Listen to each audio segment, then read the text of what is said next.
इस कार्यक्रम के पुण्यार्चक हैं श्री 1008 भगवान पार्श्वनाथ दिगंबर जैन गजरथ मंदिर, सेक्टर 1, रोहतक। इस भव्य मंदिर का निर्माण श्री विजय कुमार जैन एवं श्री राजेश जैन परिवार द्वारा करवाया गया है। श्री राजेश जैन MD LPS बोसाड़, धर्मपत्नी श्रीमती संध्या जैन, श्री विजय कुमार जैन UPS लक्ष्मी, धर्मपत्नी श्रीमती दीपा जैन।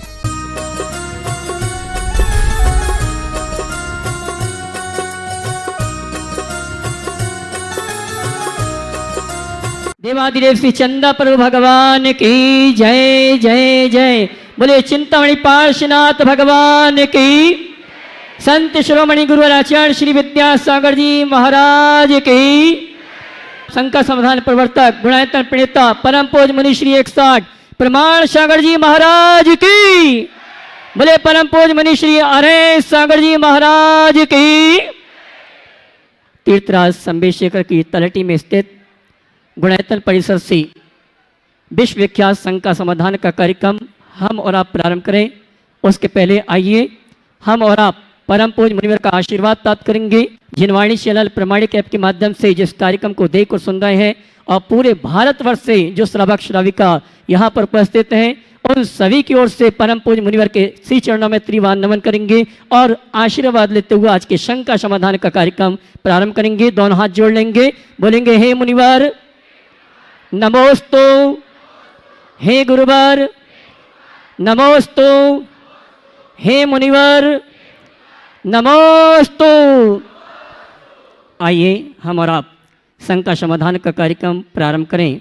उसके पहले मैं उन सौभाग्यशाली श्रावकों के नामों की घोषणा करूंगा जिन्होंने अपनी ओर से, अपने परिवार की ओर से गुणायतन से जुड़ के अपने भविष्य को निश्चित किया है। मैं आमंत्रित करूंगा। उसके पहले निर्माण निधि के रूप में जिन्होंने सौभाग्य प्राप्त किया है, श्रीमती इंदु हुकुम चंद जी जैन सपरिवार इंदौर, शांति देवी काला राजकुमार काला धुलियान, श्री रोहित सराफ इंदौर, स्वर्गीय परजन लाल नवीन कुमार जैन की स्मृति में श्री अभिषेक बड़ौत बागपत, अरविंद कुमार जैन ताजपुर वाले सागर, आर्यम रिद्धि सिद्धि जैन जबलपुर, श्री अनुराग मोदी सुपुत्र श्री जय कुमार मोदी जबलपुर, श्री पीयूष कुमार सिंघई सुपुत्र श्री अनिल कुमार सिंघई ललितपुर, प्रीति जैन सुपुत्री श्री पदम चंद जी जैन ग्वालियर। इन्होंने निर्माण निधि के रूप में जुड़कर गुणायतन के विकास में सहयोगी बने हैं। जोरदार ताली बजाकर इनका सम्मान करें।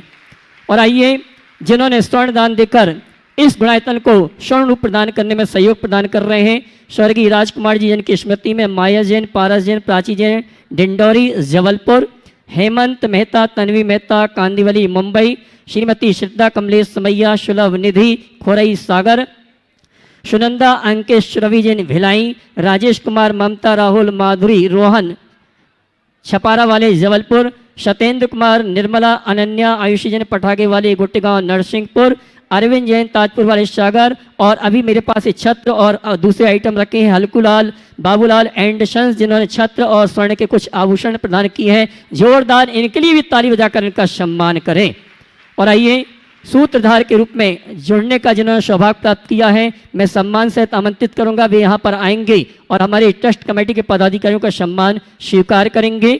श्री भागचंद प्रेम देवी जैन गोतिका तेजवाला, पदम निरकी कल्पना सर्वेश बेनाडा खाटवारा वाले जयपुर अगर उपस्थित हैं तो वे आए।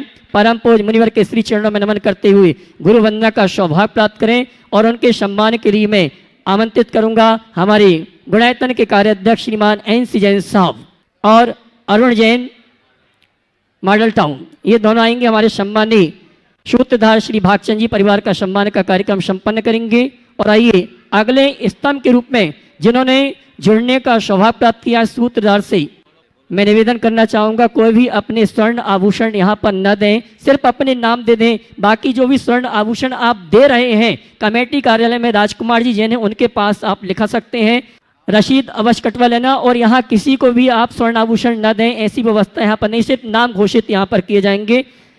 हाँ जी, सूत्रधार से स्तंभ के माध्यम से गुणायतन में जुड़ने का सौभाग्य प्राप्त किया है सूत्रधार श्री भागचंद जी प्रेम देवी जैन गोतिका जयपुर अगर उपस्थित हैं तो वे आए।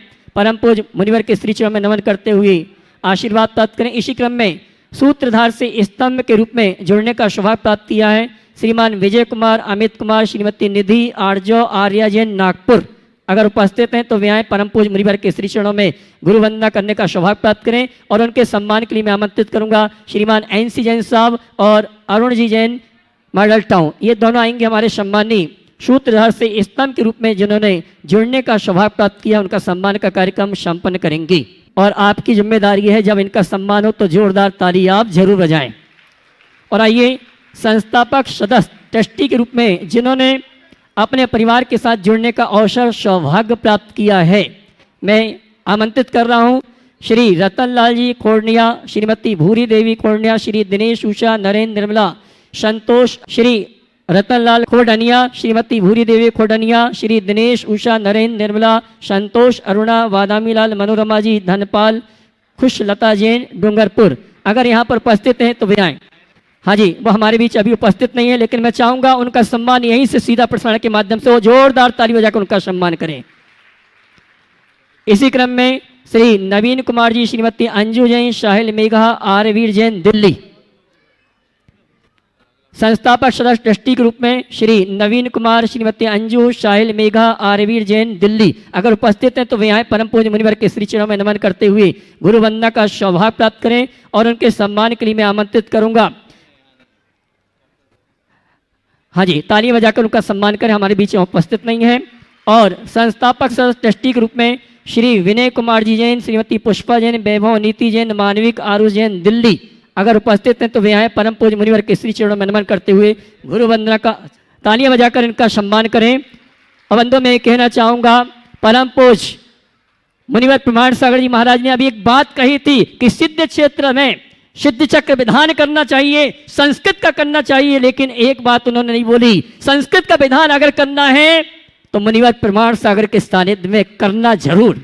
और मैं ये कहना चाहूंगा, आगामी 1 नवंबर से 8 नवंबर तक अष्टानी का महापर्व के अवसर पर 48 मंडी सिद्ध चक्र महामंडल विधान प्रारंभ होने जा रहा है और 108 जोड़ों को भी उसमें बैठने की स्वीकृति प्रदान गुरुवर ने प्रदान की है। मैं ये कहना चाहूंगा, हमारे पास अभी 3 मंडल शेष हैं, कुछ कारणों से लोगों ने कैंसिल कर दिए हैं, लेकिन दूसरों का सौभाग्य जागृत हुआ है। 3 मंडल हमारे पास शेष हैं, जो भी अपनी ओर से अपने परिवार की ओर से ये सौभाग्य प्राप्त करना चाहते हैं, पारस चैनल, जिनवाणी चैनल, उनमें जो नंबर चल रहे हैं उन नंबरों में संपर्क करके आप अपने मंडल को आरक्षित करा सकते हैं। साथ ही 108 इंद्रनाणी को जोड़े को बैठने की व्यवस्था भी रखी गई है।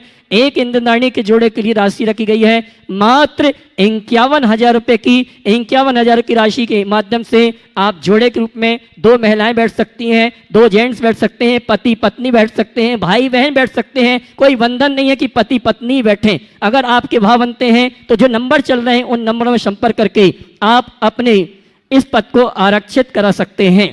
साथ ही बंधु मैं कहना चाहूंगा, कल दोपहर में 1 बजे इसी प्रवचन हॉल में महाकौशल विंध्याचल छत्तीसगढ़ के जो गुणायतन परिवार के जितने पदाधिकारी सदस्य हैं, ट्रस्टी हैं, उन सब का एक अधिवेशन यहाँ पर रखा गया है। मैं जो यहाँ पर आए हैं उन सभी से चाहूँगा दोपहर में 1 बजे इसी प्रवचन हॉल में उपस्थित होकर उस अधिवेशन का आप लाभ लें। आइए चलते हैं इन्हीं सूचनाओं के साथ। हम और आप शंका समाधान का विशेष सत्र प्रारंभ कर रहे हैं और मैं आमंत्रित करूंगा शंका समाधान के प्रथम प्रश्न के लिए ममता जैन, मॉडल टाउन दिल्ली, और उसके बाद तैयार रहेंगी सुमन पाटनी, गुणायतन ट्रस्टी, रांची। ये ममता जी की तरफ से प्रश्न मैं कर रही हूँ। वो कह रही हैं, उनका प्रश्न ये है कि हम जो कुछ चाहते हैं वो नहीं होता है, जो कुछ हम सोचते हैं वो भी नहीं होता है, कभी कभी हम समझौता कर लेते हैं। क्या ये मार्ग सही है? क्या हमें समझौतावादी होना चाहिए या कुछ पुरुषार्थ और करके अपनी जैसी इच्छा हो वैसे करना चाहिए? देखिए, बहुत अच्छा सवाल है। जो कुछ हम चाहते हैं वो नहीं होता और जो नहीं चाहते वो हो जाता है। अक्सर हम इसमें समझौता कर लेते हैं। हमें समझौतावादी बनना चाहिए या जो हम चाह रहे हैं उसे साकार करने का प्रयत्न करना चाहिए। देखिए, जहाँ तक बने हमें अपनी इच्छाओं की पूर्ति का प्रयत्न करना चाहिए, लेकिन यदि इच्छाओं की पूर्ति न हो सके तो परेशान नहीं होना चाहिए। हम जो चाहें वो हमें मिले ये हमारे हाथ में नहीं है। पर जो कुछ हमें मिला है उसे हम चाहें, ये हमारे हाथ में है। समझौतावादी दृष्टिकोण अपनाने से आप कह सकते हैं फिर तो हमारी ग्रोथ ही रुक जाएगी। मैं आपके साथ सहमत होता हूँ, आप ऐसे समझौतावादी भले न बने, पर अपनी असीमित इच्छाओं की पूर्ति को लेकर परेशान तो ना हो। हमारे हाथ में प्रयत्न है, परिणाम नहीं। जो कुछ अच्छा हो सके उसके लिए हम भरसक प्रयत्न करें, पर जो परिणाम मिले उसको लेकर संतोष करें। जीवन का यही एक मंत्र है। नमस्ते महाराज, नमस्ते। ओम। सुमन पाटनी गुणायतन ट्रस्टी रांची, उसके बाद तैयार रहेंगे श्रीमती मनीषा जैन, मॉडल टाउन। नमोस्तु महाराज श्री। ये क्वेश्चन महाराज श्री सुभिका का है। वो पूछ रही है कि अभी सामने नवरात्र आने वाला है, तो अपने जैन धर्म में भी ऐसा कुछ पूजा या कुछ विधान स्पेशल होता है क्या? देखिए, नवरात्रि का जैन धर्म से ऐसा कोई संबंध नहीं। नवरात्रि का अनुष्ठान वैदिक परंपरा में होता है, उनकी अपनी धार्मिक मान्यता है, उसके अनुरूप होता है। इसलिए धार्मिक भावनाओं से जो लोग करते हैं वो करें। जैन धर्म में ऐसी कोई विधान ही नहीं है तो हम उनका अनुकरण क्यों करें? हमारा तो 10 लक्षण हो गया, इसे ही हमें 10 रात्रि मानना चाहिए। और हमारे यहाँ रात्रि की बात नहीं, दिन की बात है, क्योंकि दिन में सूरज होता है और सूरज जागृति देता है, रात में तो नींद। हमें नींद मिटानी है और जागृति लानी। हाँ, 10 नवरात्रि के दिनों में छुट्टियाँ होती दशहरे की। उस दशहरे की छुट्टियों का लाभ लेते हुए कोई धार्मिक अनुष्ठान करे तो बात चल सकती है, लेकिन इसे एक धार्मिक उत्सव के रूप में इन तिथियों को देखना कतई उचित नहीं। इंदौर से सुधीर निकिता विलाला गुणायतन ट्रस्टी, और उसके बाद तैयार रहेंगे गुणायतन ट्रस्टी अरुण सीमा गंगवाल, रांची। नमस्ते गुरुदेव। मेरा एक क्वेश्चन है कि जो हाल ही में अपने परिवार से जो स्वर्ग की प्राप्ति हो जाती है जिनकी, और वो चले जाते हैं, लेकिन उनके बाद में उनकी कमी शाम के समय बहुत अखरती है। शाम को ऐसा लगता है कि घर पूरा खाली हो गया है, जबकि सब लोग घर पे रहते हैं, और उनकी याद भी शाम के समय ज़्यादा आती है। ऐसा क्यों गुरुजी? देखिए, आना जाना तो लगा हुआ है। अब लोगों का एक दूसरे के साथ राग भाव होता है, मोह भाव भी होता है, तो उनकी स्मृतियाँ तो रहती है। मुझे लगता है शायद तुम अपनी माँ के संदर्भ में बोल रहे हो। निश्चित तुम्हारे माँ का स्वभाव भी ऐसा था और तुम लोगों का अपनी माँ के प्रति लगाव भी ऐसा था, जो आज भी उसकी स्मृतियाँ तुम्हें प्रभावित करती हैं। और ऐसे लोगों का जीवन का मज़ा भी तभी है जब इस दुनिया से चले जाओ और लोग तुम्हें याद करें। मैं ये कहना चाहूँगा, जब कभी भी ऐसा हो, सामने वाले की स्मृति आए तो विवल मत हो, उनको याद करके उनके आदर्शों में चलने की कोशिश करो, जिससे हमारे जीवन का पथ होता है। गुणायतन ट्रस्टी अरुण सीमा गंगवाल, रांची। उसके बाद गुणायतन ट्रस्टी रायशेठ चंद्र कुमार सुनीता जैन, जबलपुर मंडला। दोनों गुरुवर के चरणों में नमोस्तु नमोस्तु नमोस्तु। गुरुवर, आज मेरा प्रश्न पिछले प्रश्नों से थोड़ा हट करके है। अभी पिछले प्रश्नकर्ता ने पूछा आपकी मुस्कुराहट का राज क्या है। मैं एक कदम और आगे बढ़ के पूछना चाहता हूँ कि जितने भी नेगेटिव क्वेश्चन यहाँ से निकलते हैं, आप सारे उत्तर हाईएस्ट पॉजिटिव रूप में देते हैं। मेरा आज एक नेगेटिव क्वेश्चन है। नेगेटिव क्वेश्चन ये है कि लोग सिद्ध क्षेत्र में भी इधर की बात उधर और उधर की बात इधर करते हैं, और उसमें भी कुछ बढ़ा चढ़ा करके, और हद तो तब होती है जब वो गुरुओं के प्रति भी कुछ कमेंट पास करते हैं। मैंने एक उक्ति पढ़ी है कि आग लगाने वाले को ये कहा खबर कि हवा ने जब रुख बदला तो वो भी खाक होंगे। आप ऐसे लोगों को क्या पॉजिटिव संदेश देंगे? विस्तार से थोड़ा सा। देखिए, ऐसा है, कुछ लोगों का स्वभाव ही है धुआं उड़ाने। तो धुआं उड़ाने वाले को धुआं उड़ाने दो, अपना काम सुगंध फैलाने का है, उसमें लगे रहो। जिसका जो स्वभाव है वो बदलता नहीं, वो नहीं जानते कि ऐसा करके मैं क्या कर रहा हूं, तो धुआं उड़ने दीजिए। और मेरा तो मानना ये है कि यदि धुआं ना उड़े तो फिर सुगंध का मजा क्या हो। जितनी ज़्यादा लोग इस तरह की बातें करेंगे, अच्छे लोगों की उतनी ही अधिक कद्र बढ़ेगी। समझ गए? तो उसे उसी संदर्भ में देखना चाहिए, समझना चाहिए। इन बातों को लेकर किंचित भी संकोच नहीं करना। नमस्ते गुरुवर। रायसेठ चंद्र कुमार सुनीता जैन, गुणायतन ट्रस्टी जबलपुर मंडला। उसके बाद तैयार रहेंगे कार्याध्यक्ष दिल्ली NC जैन साहब। मुनिदय के चरणों में मेरा, मेरे समस्त परिवार, मेरे नगरवासियों का कोटि कोटि नमन। महर्षि, मन में एक शंका है, जो जीवित अवस्था में जानकारी हो नहीं सकती या वो पहुंच नहीं सकता, उसे मृत्यु के बाद इसकी जानकारी कैसे? मेरा आशय मुनिवर आपके समक्ष लोगों की नरक और स्वर्ग गति के बारे में है।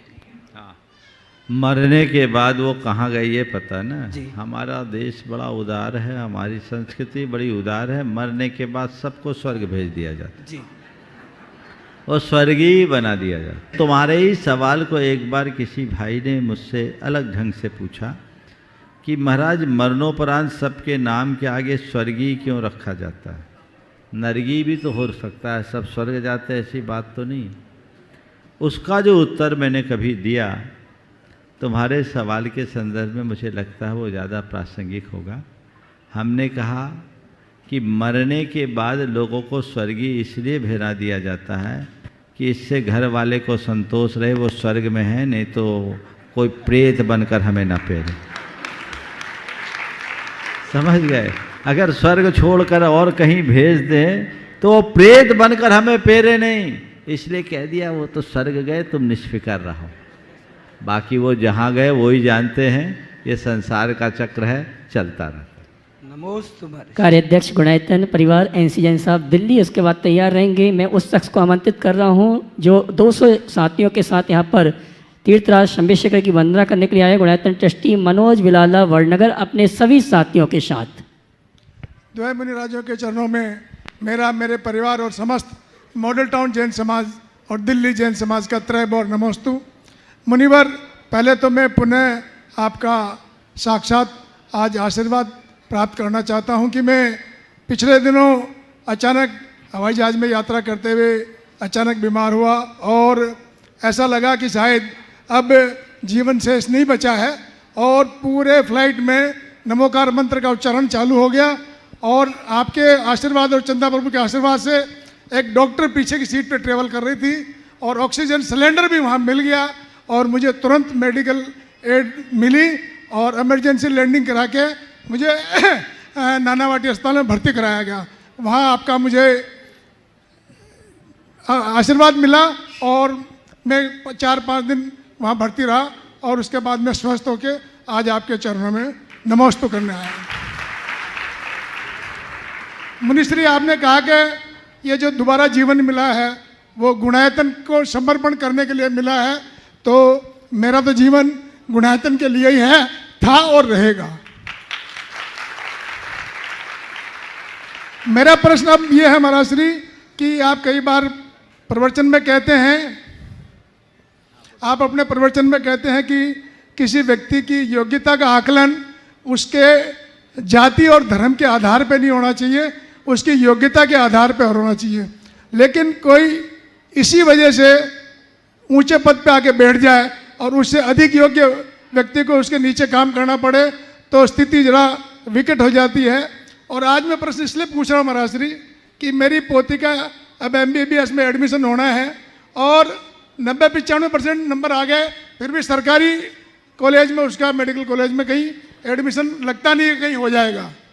और वो 15,000 रुपये फीस है और हमें 1.5 करोड़ रुपया फीस देनी पड़ेगी। ठीक है, सरकारी व्यवस्थाएं हैं, आदेश संस्कार का शासन का आदेश है, वो व्यवस्थाएं अपनी जगह हैं, लेकिन ऐसी परिस्थिति में हम क्या करें महाराज श्री? देखिए, सबसे पहले तो मैं आपको आशीर्वाद देता हूँ, और ये बहुत ही सबके लिए गौरव का विषय है कि एनसी जैन साहब के ऊपर इतना बड़ा संकट आया और आज ये फिर से ये खड़े हैं। मैं आपसे कहूँगा, ये झटका बीमारी बन कर के नहीं आया, ये झटका आपको रिफ्रेश करने के लिए आया। समझ गए? कभी कोई सिस्टम को रिफ्रेश करना पड़ता है ना, तो एक झटका लगता है। जैन साहब ये समझो, मुझे रिफ्रेश किया, मैं फिर से जवान हो गया और दुगनी ऊर्जा के साथ आगे बढ़ रहा। समझ गए? अब रहा सवाल कि महाराज आपने कहा कि गुणायतन का काम करने के लिए बचे हो। बिल्कुल, इसलिए कि आपके कंधों पर बड़ा दायित्व है, तो ये मान करके चलो कि वहाँ भी आप जैसे लोगों के लिए अभी सोचा गया होगा, इनकी ज़रूरत अभी नीचे है, ऊपर बुलाना ठीक नहीं। तो अभी नीचे काम करना है, काम कीजिए और दुगने उत्साह के साथ कीजिए। एक बात मैं सभी से आपके माध्यम से कहना चाहूँगा, जीवन का कोई भरोसा नहीं, कब क्या घटना घट जाए। इसलिए इससे पहले कि कुछ घटे, हमें अपनी अंतर घटना जगा लेना चाहिए। जीवन की कौन सी सांस आखिरी सांस बने कौन जानता है। इसलिए समय रहते हमें चेतना चाहिए। मुझे प्रसन्नता है आप पूरा जीवन समर्पित करके लगे हो, और अब और विशेष रूप से लग जाओ। थोड़ा बहुत जो दिल्ली भागते उसको बंद करके यहीं बस जाओ तो ज़्यादा अच्छा है ना। अब रहा सवाल, योग्यता की उपेक्षा करके दूसरों को अवसर दिया जाता है, इसको हम क्या कहें? देखिए, सरकार की नीति, पर मैं इसमें भी एक सकारात्मक दृष्टि देखता हूँ। ऐसे प्रसंगों को देखकर मायूस नहीं होना चाहिए और ये सोचना चाहिए, चलो मेरे पास दूसरे विकल्प है, ये अवसर उन्हें मिल जाए जिनके पास और कोई दूसरा विकल्प नहीं। हमें अपना काम करने से मतलब है। बाकी सरकार की नीतियां बनाई तो बहुत अच्छे उद्देश्य से गई थी, और आज उसे अपनी राजनीति भुनाने का आधार बना लिया गया, इसलिए गड़बड़ है। अतः इन बातों को ध्यान में रखकर हमें नज़रअंदाज करना चाहिए। या तो अपनी पोती से बोलो बेटा और मेहनत करो, और नहीं तो आप पोती को आगे बढ़ाओ और उसे अच्छा डॉक्टर बनाओ। नमस्ते। आइए मनोज जी मलाला गुणायतन सृष्टि वड़नगर अपने प्रश्न का समाधान प्राप्त करें। उसके पूर्व मैं एक लाइन ऑनलाइन प्रक्रिया आशीर्वाद चाहूँगा गुरुवर का। पूज्य मुनि श्री प्रमाण सागर जी महाराज के चरणों में समस्त यूके वालों का नमोस्तु नमोस्तु नमोस्तु। महाराज श्री आपके आशीर्वाद से इस बार यूके के 2 स्थानों पर लैंगली एवं मैनचेस्टर में 10 लक्षण पर्व में जिनबिंब विराजमान कर आराधना की गई। आपके आशीर्वाद से ही यहाँ पर जो जिनालय का निर्माण होना है उसके लिए भूमि का चयन चल रहा है, जिसमें शासकीय जो फॉर्मेलिटी हैं वो पूरी हो सकें, आपका आशीर्वाद चाहते हैं। एवं 24वीं निर्माण का लोगों ने भाव बनाया है, आपका आशीर्वाद चाहते हैं, जिसमें शिरोमणि संरक्षक के रूप में अशोक जी पाटनी, परम संरक्षक के रूप में प्रभात जी मुंबई, राजा भैया सूरत, विनोद जी केवला वालों का परम सहयोग है। साथ ही साथ नितिन जी मैनचेस्टर वालों ने भी परम संरक्षक बनने का सौभाग्य पाया है, और इसके लिए आपसे आशीर्वाद चाहते हैं। चेतना आलोक जी जिन्होंने संरक्षक बनने का चेतना सौभाग्य पाया है, और भी जो लोग प्रतिमा विराजमान कर रहे हैं उसके लिए आपका आशीर्वाद चाहते हैं। आज हम सभी लोग क्षमा वाणी पर मना रहे हैं, उसके लिए उत्तम क्षमा के साथ आपके आशीर्वचन चाहते हैं। नमोस्तु नमोस्तु। देखिए, बहुत प्रसन्नता का विषय है कि आज यूके में, लंदन में भी लोग जिन मंदिर निर्माण की प्रक्रिया में लगे। ब्रह्मचारी विजय पिछले 2-3 वर्षों से बराबर लंदन जा रहे हैं, और वहाँ की समाज में बड़ा उत्साह है, और वो लोग एक भव्य मंदिर के निर्माण की बात सोच रहे हैं। ये मेरी दृष्टि में एक बहुत ही अनुकरणीय पहल है, जहाँ भारत से बाहर धर्म की प्रभावना का एक अच्छा मौका है। मेरा सभी को आशीर्वाद है, और मैं चाहूँगा कि हर किसी को बढ़ चढ़ करके हिस्सा लेना चाहिए। आपका ये कार्य अच्छे से संपन्न हो, और ये क्षमावाणी आप सबके जीवन में एक नई ज्योति प्रकट करे, मैं इसी आशीर्वाद के साथ भावना भाता हूँ। जो लोग इससे जुड़े हैं उन सबको आशीर्वाद देकर कि अन्य लोग भी जुड़े और आपके इस अभियान को गति दें। मनोज जी बिलाला। मनोज जी बिलाला, गोरखपुर चिश्ती वड़नगर। उसके बाद तैयार रहेंगे पंकज जैन, MD अध्यक्ष राष्ट्रीय युवा महासंघ। गुरुदेव के चरणों में हम वड़नगर और आसपास से जितने भी यात्री इस पावन धरा पर यात्रा के लिए आए हैं उन सब की ओर से, साथ ही वड़नगर की जैन समाज की ओर से और मेरे पूरे परिवार की ओर से गुरुदेव के चरणों में बारंबार नमोस्तु नमोस्तु नमोस्तु, मुनिद्वय के चरणों में भी नमोस्तु करता हूँ। गुरुदेव, मेरा प्रश्न ये है कि एक तीर्थंकर के काल से दूसरे तीर्थंकर के काल में लंबा अंतर रहता है, तो इस अंतर के दौरान मान लीजिए कि 11 नंबर के तीर्थंकर मोक्ष गए तो 11 और 12 नंबर के तीर्थंकर के बीच का जो अंतर आता है तो उस अंतर में क्या 11 ही तीर्थंकर रहते हैं? आपने पूछा है ओम ओम ओम। तीर्थंकरों के तीर्थ काल में आने वाले अंतर में उनके पूर्ववर्ती तीर्थंकरों की ही आराधना होती है शेष की, है ना? हाँ। यही पूछना चाह रहे हैं। हाँ। तो मैं ये कहूँगा, आज हम भविष्य के 24 तीर्थंकरों की आराधना कर रहे हैं कि नहीं कर रहे हैं? हाँ, कर रहे हैं। भूत की भी कर रहे हैं कि नहीं कर रहे हैं? कर रहे हैं कि नहीं कर रहे हैं? कर रहे हैं। तो हो सकता है उस काल में वो लोग भी करते होंगे, इसमें कोई संशय जैसी बात नहीं है। हालांकि आगम में इस तरह का कोई स्पष्टोल्लेख देखने को नहीं मिलता। महाराज श्री जी के चरणों में बारंबार नमोस्तु नमोस्तु नमोस्तु। महाराज श्री जी, मेरा प्रश्न यह है कि क्या सकारात्मक होने के पहले नकारात्मक होना जरूरी है? जैसे कोरोना हुआ, कोरोना के पहले हमारे भाव नकारात्मक थे और जब हमारे सामने वैक्सीन आया तो हमारे विचार सकारात्मक हुए, तो क्या हम हमारे विचारों को सकारात्मक कैसे कर सकते हैं? देखिए, आपका सवाल थोड़ा विचित्र सा है कि सकारात्मक होने के पहले नकारात्मक होना जरूरी है। हाँ, अगर रजनीकांत की दृष्टि से देखें तो हम ये कह सकते हैं कि दिन होने के लिए रात का होना जरूरी है। बिना अंधेरे के उजाला कैसे होगा? लेकिन इसे हम अगर अपने जीवन के संदर्भ में देखें तो इसका अर्थ ये कतई नहीं लेना कि हमको सकारात्मक होना है तो पहले नकारात्मक बनो, यानी क्षमा करना है तो पहले गुस्सा करो। ऐसा मत करना। प्रकृति की व्यवस्था अपनी जगह है, पर परिणति हमारी है, हमें उसे संभाल कर रखना चाहिए। तो जब कभी ऐसी कोई बात आए तो हमें अपनी सकारात्मकता को विकसित करना चाहिए। कोई ज़रूरी नहीं कि क्षमा करने के लिए क्रोध आए ही, क्रोध ना आए और क्षमा हो जाए तो मज़ा तभी है। पर यदि कदाचित ऐसा न कर पाए तो क्रोध आने के बाद भी क्षमा कर ले तो हम अपने जीवन में एक सकारात्मक बदलाव ला सकते हैं। ओम। पंकज जी की बात तैयार रहेंगे, Alpha Jain, Model Town, Delhi. महाराज श्री के चरणों में युवा महासंघ द्वारा बारंबार नमोस्तु नमोस्तु नमोस्ति। सर्वप्रथम भैया जी ने मुझे अध्यक्ष कह के संबोधित किया। मैं ज्ञात करा दूं, मैं पूर्व अध्यक्ष हूं, वर्तमान अध्यक्ष पवन LIC जी हैं। भाई महाराज जी, विगत 2006 से आपकी प्रेरणा और आपके मार्गदर्शन से स्पेशल ट्रेन द्वारा हम लोग अनवरत शिखर जी की यात्रा संस्कारधानी और आसपास के क्षेत्रों के तीर्थयात्रियों को कराते हैं। विगत 2 वर्ष कोविड के चलते यह यात्रा नहीं आ पाई। इस बार महाराज जी आपके आशीर्वाद से 1360 यात्रियों की ये यात्रा थी।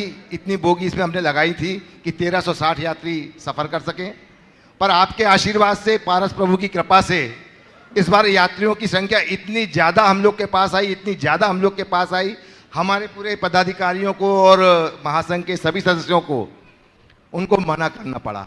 तो हमारा क्वेश्चन ये है महाराज जी कि इतनी पावन भूमि जहाँ से अनेक तीर्थंकर मोक्ष गए हैं, कोड़ा कोड़ी मुनि यहाँ से निर्वाण हुआ है उनका, ऐसे सिद्ध क्षेत्र की वंदना के लिए हमारे सदस्यों द्वारा उनको यहाँ आने से रोका गया क्योंकि गाड़ी में जगह नहीं थी। तो इसका हम लोग को दोष लगेगा? अगर दोष लगेगा तो इसका हम लोग को प्रायश्चित क्या है जिनको हमने मना किया? तुम लोगों ने एक गलती कर दी, बता दूं?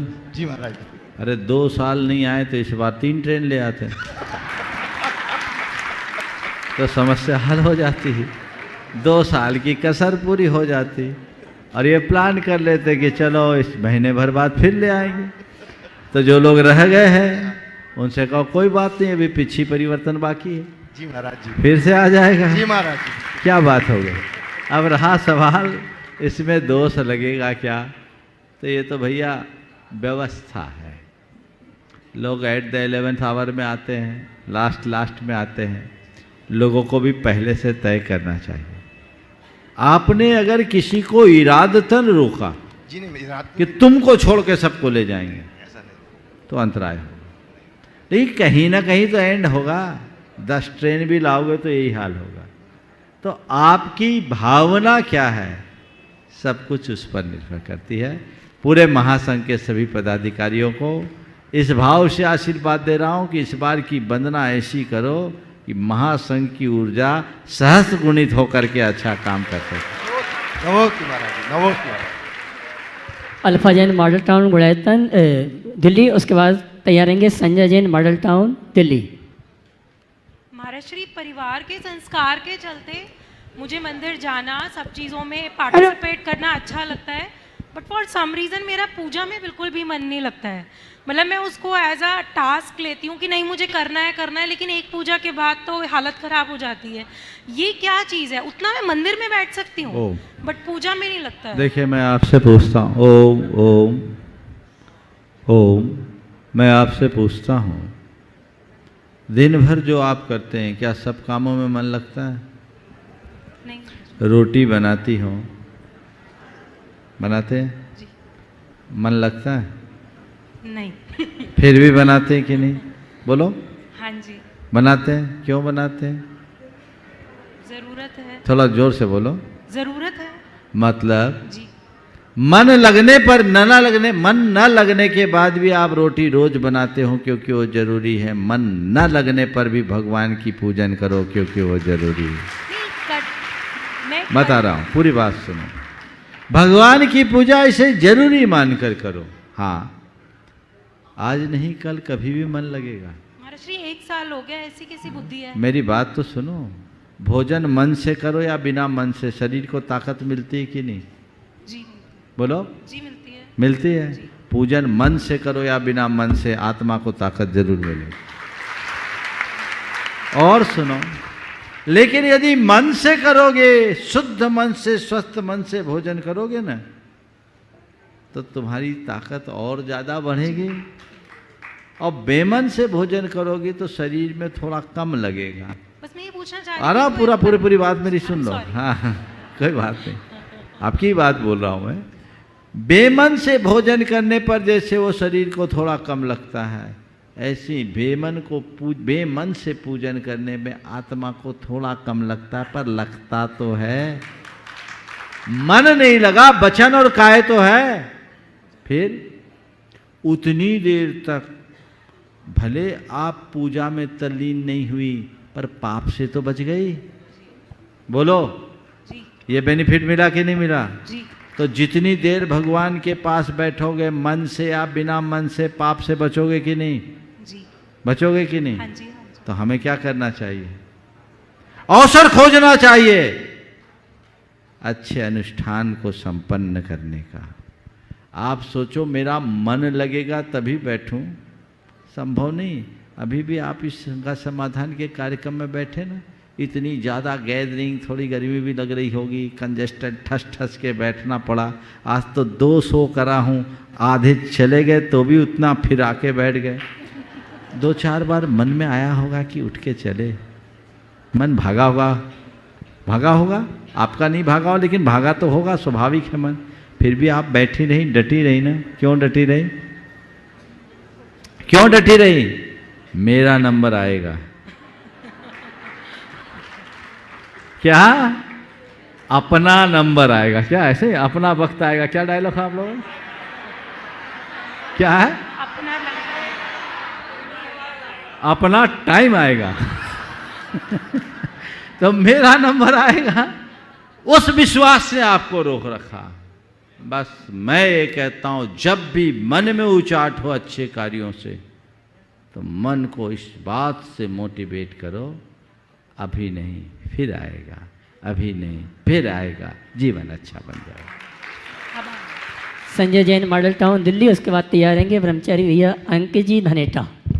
नमस्ते महाराज, मेरा सवाल ये है कि हमें दिवाली की पूजन किस समय करनी चाहिए और उसकी विधि क्या होनी चाहिए? देखिए, दीपावली की पूजा जो है, हमारी मूल पूजा तो भगवान के जिनाले में होती है, मंदिर की पूजा ही हमारी मूल पूजा होती है। तो हम मंदिर में पूजा करते हैं, हमारी हो गई। घरों में जो पूजा की जाती है वो एक लौकिक पूजा है, क्योंकि दीपावली एक प्रकार का लोक पर्व भी है और घर में शुद्धता होती है, सब कुछ होती है, लोग हर्ष उल्लास के साथ नव जीवन की शुरुआत करते से पूजा हो। अब चूँकि आप लोग हो व्यापारी, सो आप लोगों के दिमाग में बैठ गया है कि हम पूजा पाठ करेंगे तो हमारे घर में धन ज़्यादा आएगा। तो मैं तो ये कहता हूँ, अगर पूजा पाठ करने वालों के ही घर में धन आता तो दुनिया के सारे धनपति हिंदुस्तान ही में होते, बाहर क्यों होते? एलन मस्क भारत में पैदा होना चाहिए था, वॉरेन बफेट को भारत में पैदा होना चाहिए था, बिल गेट्स को भारत में जन्म लेना चाहिए था, लेकिन ऐसा तो नहीं है ना। इसलिए धारणा हटाइए कि पूजा पाठ करने से धन, घर में धन आता है। घर में धन तुम्हारा आएगा तुम्हारे प्रयत्नों से, तुम्हारी सूझबूझ से, तुम्हारी अपनी सोच और समझ की शक्ति से। तो पूजा पाठ जो आप करिए घर में आपको करना है तो मेरी राय में दिन के समय करिए, रात में नहीं। मंदिर से भगवान की पूजन करके आइए और घर में आकर या प्रतिष्ठान में आके अपनी पूजा कर लीजिए, अथवा शाम को गोधूली वेला में अपनी पूजा कीजिए, जो भगवान गौतम स्वामी के केवल ज्ञान का समय है। शाम के समय सूर्यास्त के पहले, अंधेरे में हमें पूजा नहीं करना, हमें दिन में करना है। और मुहूर्त देखने की कोई ज़रूरत नहीं। जिनका मनोबल कमज़ोर होता है वो मुहूर्त की ओर भागते हैं।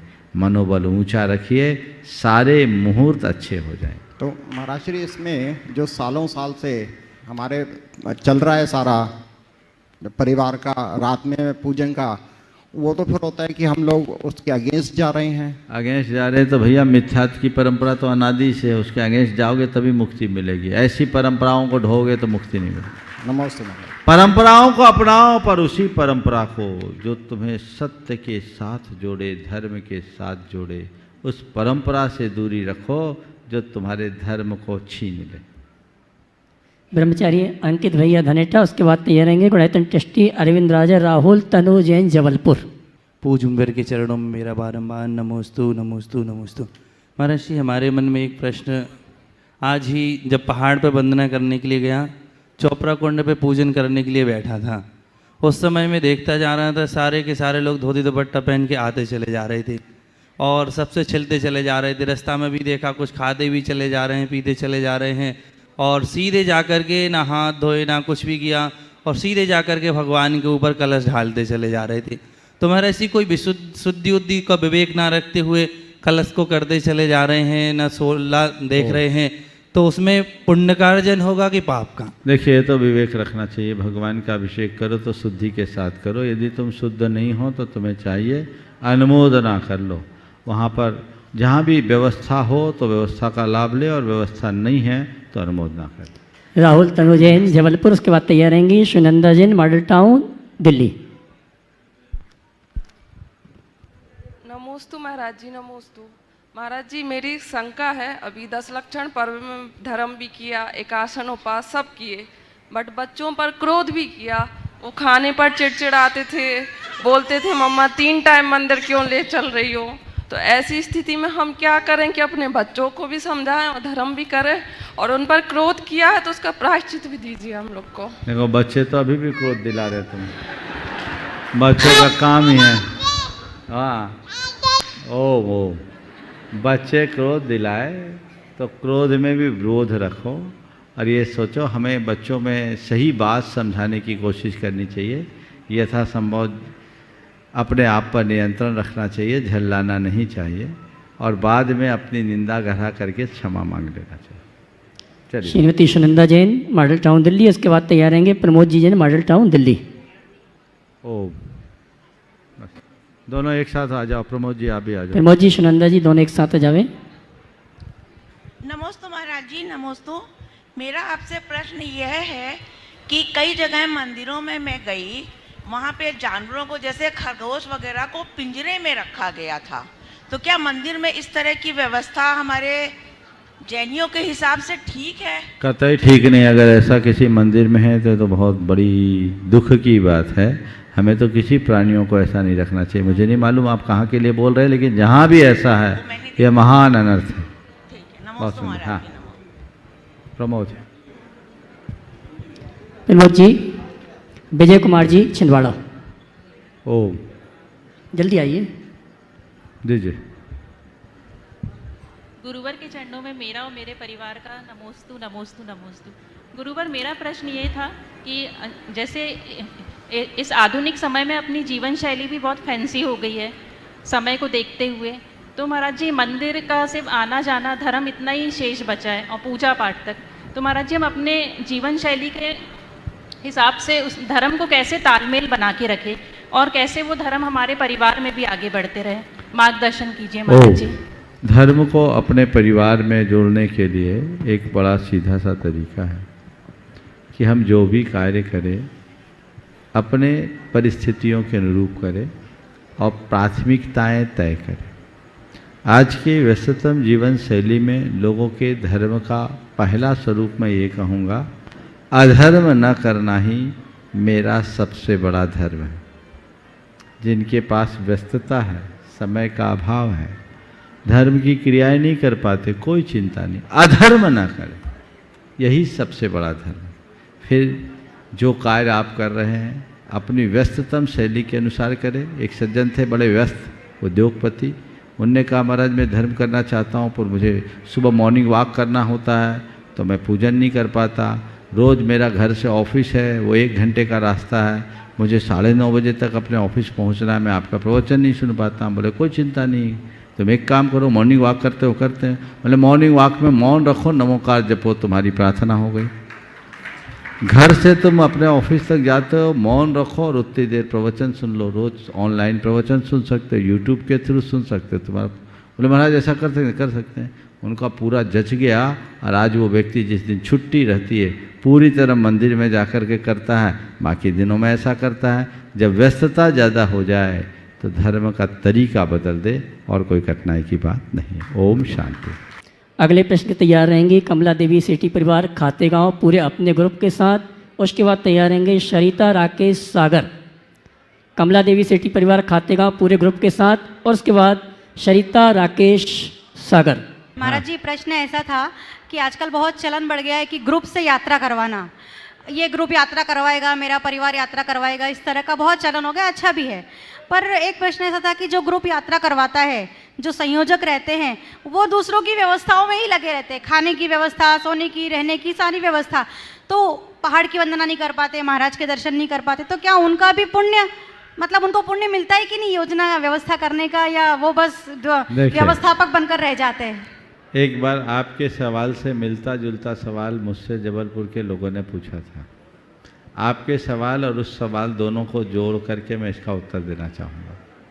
सवाल था कि महाराज जी अकेले यात्रा करने में और ग्रुप में यात्रा करने में क्या अंतर है।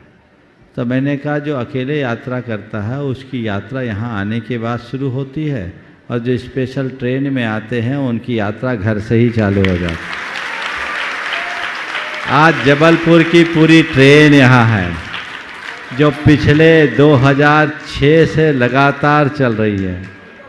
14वीं यात्रा है, कोविड के कारण बस 2 वर्ष टली। और राष्ट्रीय दिगंबर जैन युवा महासंघ के तत्वावधान में पूरी ट्रेन में 1500 यात्री आए। ये एक आनंद है।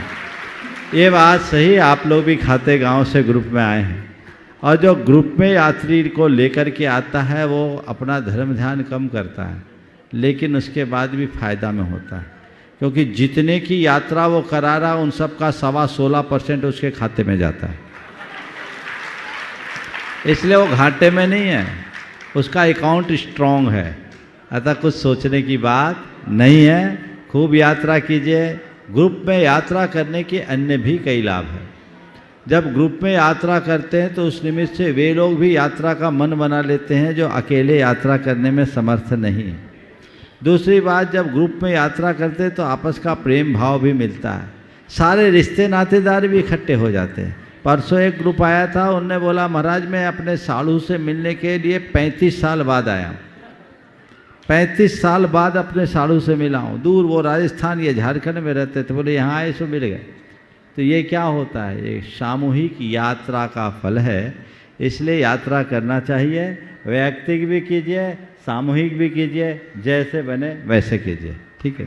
गुरुवर के चरणों में सत सत नमोस्तु। भारत सेठी खाते गांव। बोलो बोलो। हाँ महाराज जी, अपने तीर्थंकरों की निर्माण स्थली कैलाश पर्वत पर आज तक कोई भी व्यक्ति नहीं चढ़ पाया, क्या कारण है महाराज जी? और जो कोशिश करते हैं चढ़ने की, वो उम्र से कई गुना अधिक, मतलब अपनी उम्र जैसे 25 साल की है तो 50, 60, 60 साल, 70 साल के हो जाते हैं वहाँ चढ़ने में, और आज तक कोई चढ़ नहीं पाया है। चाइना ने भी इस तरह की घटनाएं हुई तो चाइना ने भी ये बंद कर दिया चढ़ना वहाँ पे। तो क्या कारण है महाराज जी? ये भरत चक्रवर्ती के समय में जो भरत चक्रवर्ती ने कैलाश पर्वत पर अपने रत्नों के जिनालय बनाए थे, तो वो क्या अभी विद्यमान है और उनका ये अतिशय है? क्या कारण है महाराज जी? देखिए, जो भी कारण हो, नासा ने भी इस पर प्रयोग किए।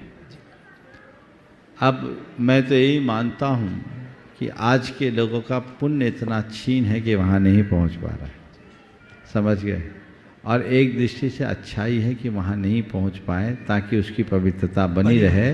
क्योंकि जो जगह आदमी के पहुँच से बाहर है वहीं पवित्रता है, जहाँ आदमी पहुँचता गंदगी वहीं आती है। अब ना अपना ना अपने कुनबे का कोई का नमोस्तु मत करना, सीधे सिर झुका के प्रश्न करना ताकि दूसरे को अवसर मिले। चलिए।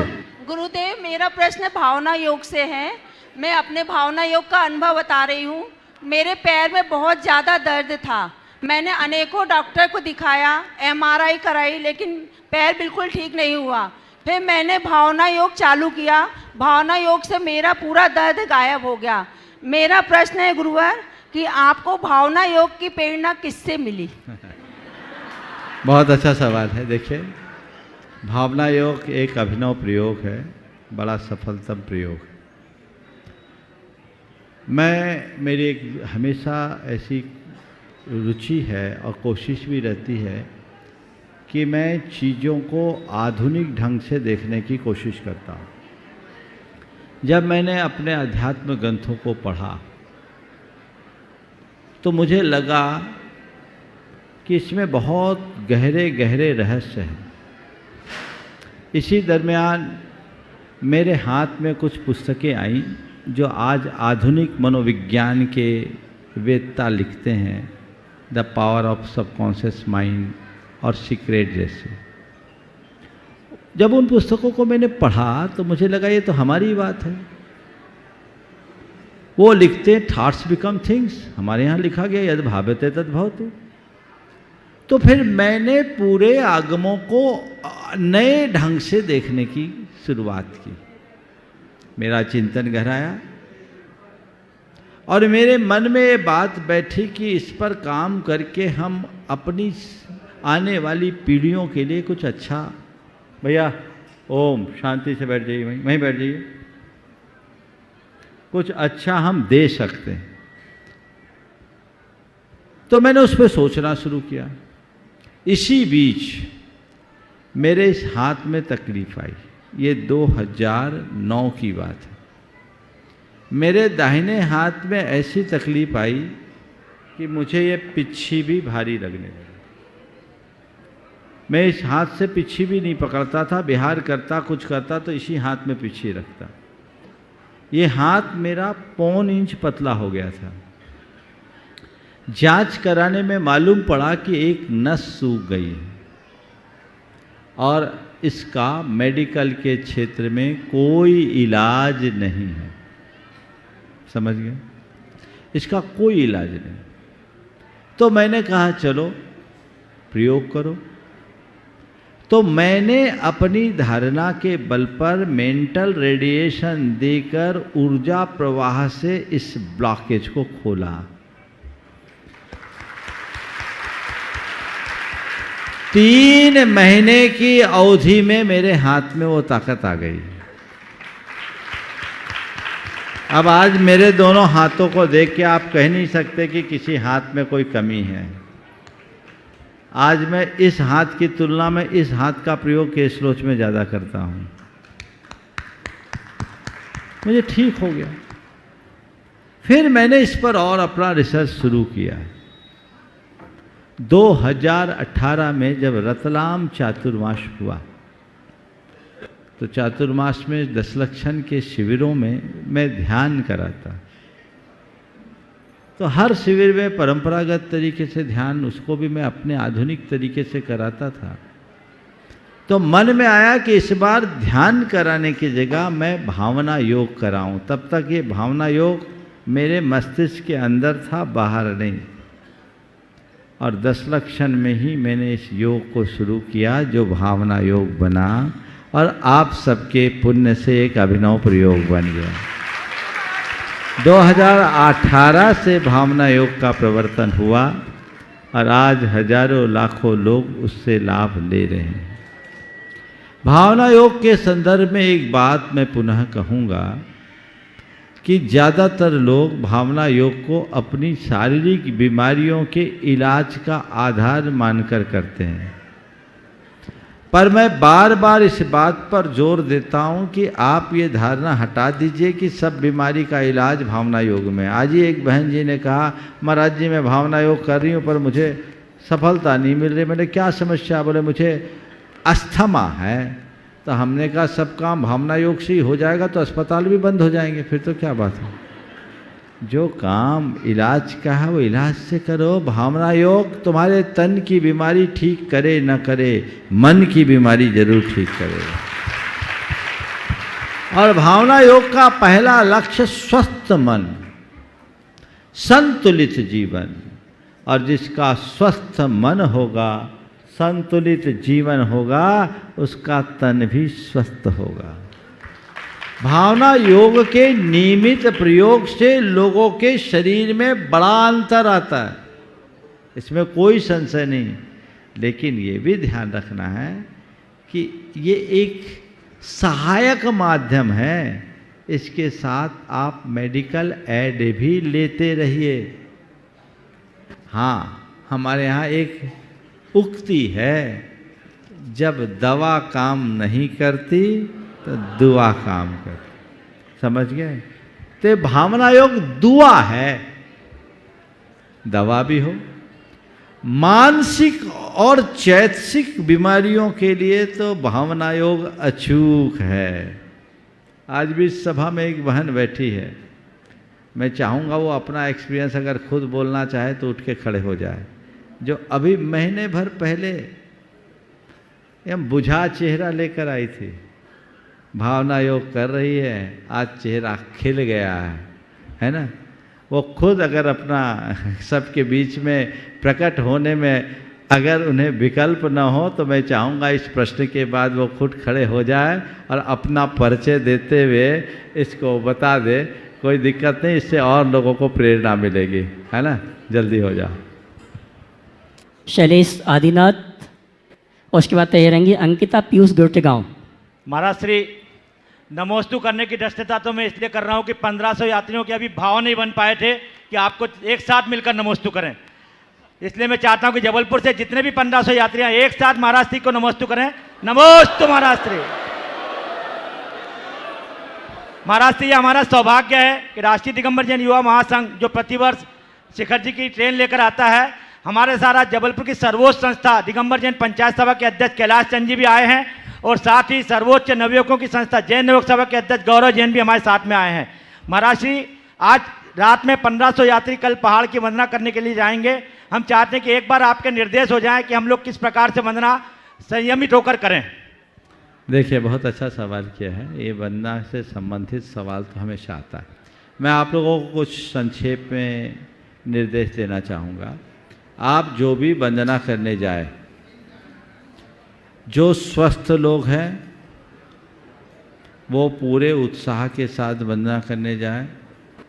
जिन्हें किसी प्रकार की कार्डियक प्रॉब्लम है या और कोई समस्या है, वो अपनी जीवन रक्षक औषधियाँ अपने साथ लेकर जाएं। अपने जेब में अपना नाम पता भी रखें ताकि कहीं कुछ आगे पीछे कोई घटना घटे तो आप तक उसकी सूचनाएं पहुंचाई जाए। और दूसरी बात, जब आप चले नीचे से तो एक संकल्प लेकर चलें, जब तक मैं टॉप पर नहीं जाऊंगा तब तक कहीं बैठूंगा नहीं।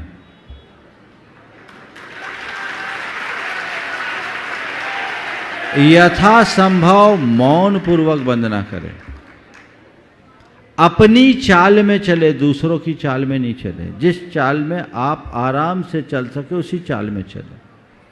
बैठे नहीं, थक जाए तो लाठी के सहारे अपनी सांस थाम ले। बैठ जाओगे तो स्टेमिना गई। तय करके चलो, जब ऊपर पहुंचेंगे तभी दम लेंगे। चोपड़ा कुंड के पहले कहीं नहीं बैठे। ओम ह्रीम नमः की मानसिक जाप करते हुए चलें। पर्वत पर जाएं, हर टोंक में कम से कम 3 प्रदक्षिणा दें। भगवान के चरणों में अपने हाथ रखें। स्त्री पुरुष सब रख सकते क्योंकि ये चरण चिन्ह है। आंखें बंद करें, मन में भावना भाए कि हे प्रभु, आपने यहाँ से निर्वाण प्राप्त किया, आपकी ये पवित्र रज यहाँ है, आपकी ये परमोदारिक शरीर की दिव्य रज मुझे मिले और मेरी आत्मा में पात्रता जगे कि मैं भी आपकी तरह आवागमन से मुक्त होकर सिद्ध बुद्ध निरंजन हो सकूं। आंखें बंद करके भावना भाई उस ऊर्जा को ग्रहण करता हुआ महसूस करें। फिर भगवान को अर्घ चढ़ाएं, 9 बार नमोकार बोले, तब दूसरे टोक पे जाए। ऐसी वंदना करें। पहली कोशिश करें कि पूरी वंदना में हम अन्न जल कुछ भी नहीं देंगे। अगर ऐसा नहीं कर सकते, उत्तम तो यही है, एक उपवास पूर्वक वंदना करो तो करोड़ों उपवास का फल मिलेगा, अरबों का। तो ऐसा नहीं हो सके तो जब तक पूरी वंदना ना हो जाए मुंह में पानी नहीं डालेंगे। और यदि ऐसा भी नहीं कर सकते तो ये कहो कि जल के अलावा कुछ नहीं डालेंगे। ओम, जल के अलावा हम कुछ नहीं डालेंगे और वो भी शुद्ध जल रखेंगे। रास्ते में किसी तरह की पॉलीथीन, कोई पाउच जिससे पर्वत का पर्यावरण बिगड़ता है, वो कुछ भी अपने साथ नहीं ले जाएंगे। जो कुछ भी ले जाएंगे इको फ्रेंडली जो होगा उसे लेकर के जाएंगे। पर्वत की पवित्रता का अच्छिन्न बनाएंगे। यदि ये सब आप लोग कर ले तो फिर कोई दिक्कत नहीं होगी। आप कब वंदना करके नीचे आ जाएंगे आपको पता ही नहीं लगेगा। ये एक रास्ता है, ये सावधानी आप सबको अपना करके चलना चाहिए। और फिर पैदल ही जाना है, पैदल ही आना है। जिनसे न बने वो डोली पे चले जाना, पर और दूसरे सवारी का प्रयोग मत करना, उससे जान पर भी खतरा हो सकता है और लोगों का रोजगार भी प्रभावित होता है और पर्वत की पवित्रता प्रभावित होती है। इसलिए उसका सबको ध्यान रख करके चलना है। इस प्रकार आज के इस सत्र को परम पूज्य गुरुदेव के चरणों में नमन अर्पित करते हुए मैं यहीं पर विराम दे रहा हूँ। बोलिए अहिंसा परमो धर्म की।